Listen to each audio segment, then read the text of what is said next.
こんにちは、オズ D です。今回は収穫作業を水流で一気にできるネザーウォート収穫機の作り方のご紹介です。必要な材料はこちらになります。ブロックや階段などは燃えるものも使用しないので、お好みの素材をご使用いただいても大丈夫です。フェンスやゲートなどを使用しておりますが、不要な場合は他のブロックなどで代用いただいても大丈夫なのでお好みでどうぞ。アイテム数は数え間違いもございますので、あくまでも目安として参考にしてください。では作り方の方へ移りたいと思います。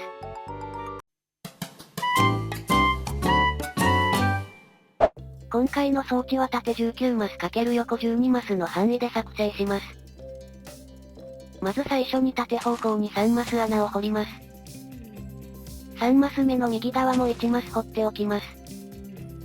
3マスの穴の正面側にラージチェストを設置します。チェストに接続するようにして、残りの2マスの穴に、しゃがみながらホッパーを2つ設置します。今設置した最後のホッパーの前部分から、右側にブロックを10個設置しておきます。同じ列のチェストの左側にもブロックを設置します。チェストの上に逆さまで階段を設置します。ホッパーの後ろから背面側に、ソウルサンドを8個設置します。今設置したソウルサンドから横方向にも、ソウルサンドを9個設置します。今設置したソウルサンドの間部分を、ソウルサンドを設置して敷き詰めていきます。ソウルサンドの横部分に同じ数だけ、ブロックを高さ2段になるように設置します。反対側には下にブロックは設置せず、上にだけ同じようにブロックを設置します。正面側の溝に水を流しておきましょう。先ほど設置したブロックの背面側に、追加でブロックを6個設置しておきます。もう一段高くするためにソウルサンドの端から、追加でブロックを7個設置しておきます。反対側も同じように追加で6個ブロックを設置します。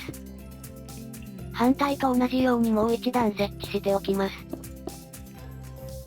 ソウルサンドの背面部分から一段高い箇所に、反対側までソウルサンドを敷き詰めていきます。背面のブロックから反対側のブロックまでを、ブロックを設置して繋げておきましょう。今設置したブロックの両端から4マス目に、正面側を向くようにディスペンサーを設置します。ディスペンサー以外の箇所に、追加でブロックを1段設置します。ディスペンサーの中にそれぞれ、水入りバケツを1つずつ入れておきます。ディスペンサーの背面をつなぐように、ブロックを設置しておきます。今設置したブロックにつながるように、階段状にブロックを設置していきます。正面側の開けていたこの箇所に、レッドストーンダストを14個設置していきます。レッドストーンダストの後ろにはこの向きで、リピーターを1つ設置しておきます。リピーターの背面と階段状に設置したブロックと、ディスペンサーの後ろのブロックにレッドストーンダストを設置します。正面側のブロックの上部分以外に、ハーフブロックを設置しておきます。ソウルサンドの上に持っているだけの、ネザーウォートを植えていきましょう。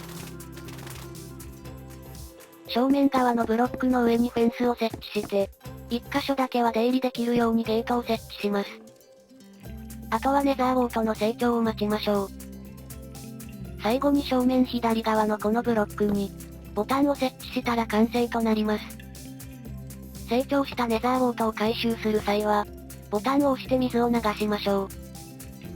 全部流れるまでには時間差があるので、全部流れているか確認します。回収できたらボタンを押して、水を停止させておきましょう。たまに正面側にこんな感じで乗ることがありますが、気になる方はブロックなどに変えることをお勧めします。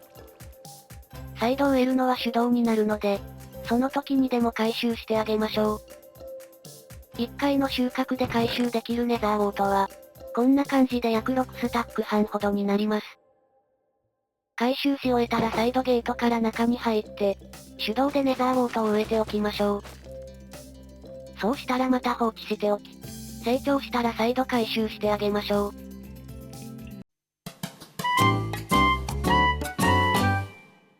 いかがでしたでしょうか。